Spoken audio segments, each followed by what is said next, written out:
There's a small thing you do every day, and it's why your life feels stuck. You're not losing your life in one big mistake. You're wasting it in small, invisible habits every single day. You think your life is shaped by big decisions? It's not. It's shaped by the things you do without thinking. The small habits you stopped noticing. You repeat them every day until they become invisible.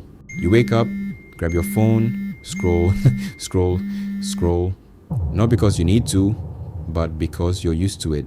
Then you say, I have no energy, and your day hasn't even started. But here's the part you ignore.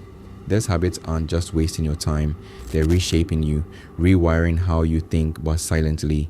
They make you choose easy, even when easy is destroying you. And it gets worse, you start calling it normal.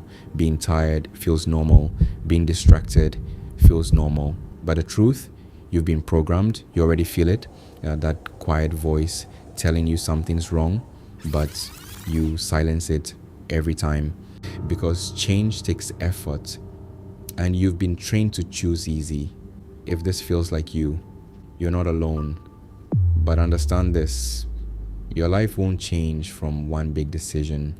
It changes in a small moment when you choose something different. Start with one thing, cut one habit that's killing you.